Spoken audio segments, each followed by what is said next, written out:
President Trump signing an executive order this week that would authorize the Attorney General to sue states and overturn laws that do not support the, quote, United States global AI dominance. This as attorneys general from 42 states are demanding big tech companies employ more safeguards to protect children from harmful chatbot engagement. For more, let's bring in Pennsylvania Attorney General Dave Sunday. General, welcome.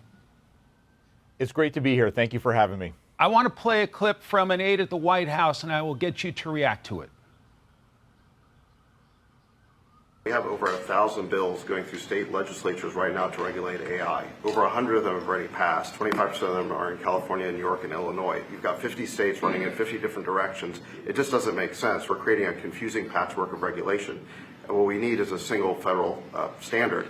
This EO gives your administration tools to push back on the most onerous and excessive state regulations.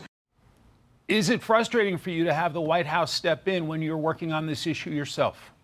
Well, what I can say very simply is we welcome and encourage strong federal regulation in this area. The issue, however, is that may take a while. And when you're talking about an issue that is so serious with regard to children and vulnerable citizen safety, it's something that we have to have a voice in right now. Our goal is, and you can see we came together as 42 attorneys general from across the country, 21 Republicans and 21 Democrats, and that shows how important this is. I mean, this technology is absolutely crucial, and I will tell you right now, without question, that innovation and public safety is not mutually exclusive. And so we are looking forward to continuing these conversations and doing everything we can to create safeguards to protect our kids.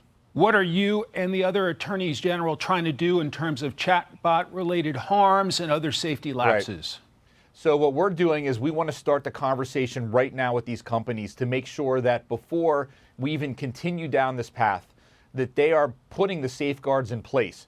As a career prosecutor, I can tell you that the reality is you can't put the safeguards up after the terrible crash happens. You have to do it now. And, you know, not only as a prosecutor, but as a dad, I mean, I'm afraid of the world that my son has to grow up in. And I think that it is, well, I know that it is incumbent upon us as attorneys general to do what we can now to make sure that those safeguards are in place. From the Fox poll, artificial intelligence, 50% good thing for daily life, 50% bad thing for mental health, 53% bad thing for society in general. Are you hearing similar concerns from your constituents?